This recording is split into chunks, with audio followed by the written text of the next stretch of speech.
I'm sure if you've been to gaming for a while, you should know what ports are, and if you don't, it's basically just bringing a game from an older console to a newer one, or either that through HD ports or through a one-to-one port. For example, for the latter one, Mario Kart Deluxe is a one-to-one port of the Wii U version, like more or less. There are some added features, but it's mostly a direct port. But something like the DMC Collection is a HD port of the past 3 games brought to modern consoles.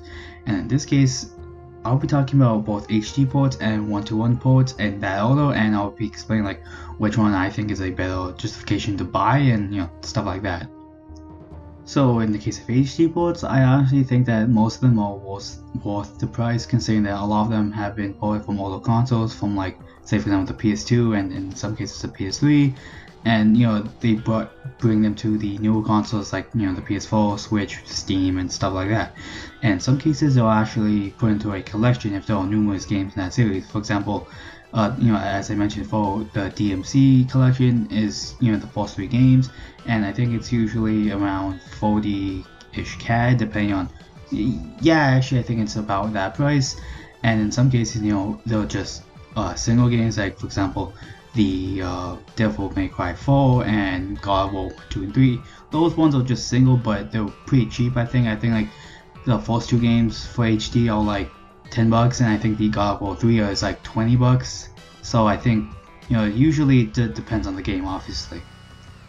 But in some cases, some of them actually have some added content in them. Like I know DMC4 has added costumes and added in-game currency to maybe like justify the price a little bit. And of course, most of the cases they actually add in the DLC from whatever game. Like for example, if it's a PS3 era game, they had DLC, then they would probably add to that game. And again, in some cases for one-to-one ports, they do that too. But again, I'll probably go in that a little bit later.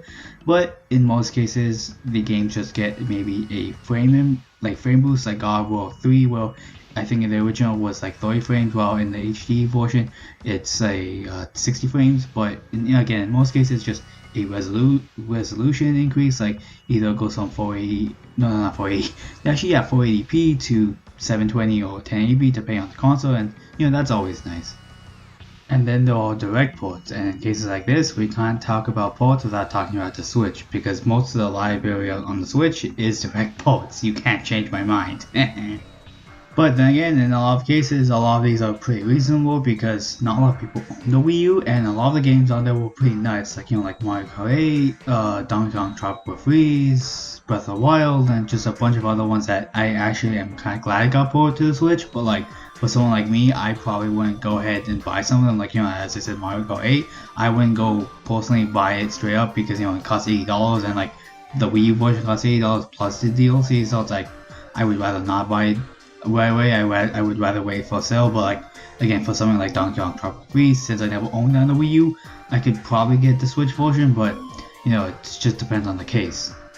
But in cases like this, for Mario Kart Deluxe, in some cases they actually added a few stuff. Like I know they added the Breath of the Wild skin for Link, and then they also added they actually changed up the entire battle mode, which was nice.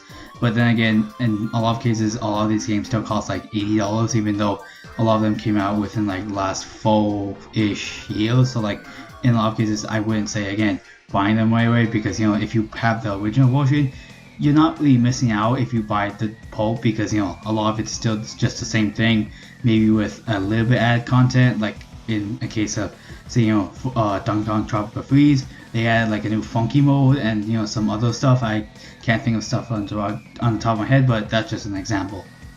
And actually, and the point of DLC, in some cases, if the original game had added DLC, like for example the Gaia 5, the Switch port I know actually adds in all the whatever DLC they had in the original. So that's always good, because it adds the season pass stuff, and like that's the same thing with Mario Kart Deluxe, where it adds all the original DLC, like the Link, Dry Bowser, stuff like that, all the stages to that version. So on some level, I guess it explains why these games cost $80. But then again, the original games of like Mario Kart 8, that cost $80 plus the DLC, which costs like in total like $11. So it's not that justified in my opinion. But in some cases, there are actually more actual direct ports, like for example Dark Souls 1 and Minecraft and whatever else got ported to the Switch just because they were really successful, and usually these ones aren't like full price. Most of the time they're like between like 20 and 40 Canadian depending on the game and like all the stuff. And if the original had content, I think some of it's included. I'm not exactly sure. Like I think if it had DLC, it would just get ported over to the store and then you can buy it digitally, whatever. And I don't think it's usually added on, but it just depends. And honestly, in the cases of like on the Disgaea 5, if you never own the DLC on the Switch, not the Switch, on the PS4 for example, if you want maybe pick up the Disgaea 5, you're at least somewhat rewarded because you get all the DLC from the get-go. And for someone like me, I don't want to get the DLC since the Switch version has everything, and I don't mind picking up the Switch version since Disgaea 5 is a good game. And I never owned the DLC, so I can actually go pick up that if I ever wanted to. So it's a somewhat good deal if you never owned the DLC previously. But still, I honestly think that HD ports are mostly better than actual direct ports of games because usually there's a decent gap between the original version and the HD port, and they aren't really too expensive because, as I mentioned before, a lot of some HD ports like Devil May Cry series, that's actually about like 40 CAD, where like usually maybe back in the day games will cost at like full price and you can get 3 games for the price of 1, so that's pretty amazing. And direct ports, they sometimes seem to be about the same price as the full game when it came out, and it might not be as justifiable if you already own that game. But obviously depending on the game, like for example like again Mario Kart 8 where they added some small stuff, and then something like Dark Souls 1 where I think they added amiibo support, and same thing with Skyrim. It just depends on if you really want the game on Switch. And I honestly want to hear your guys' opinions on direct ports versus HD ports. Leave your thoughts in the comments below, and thank you for watching, and see you guys later.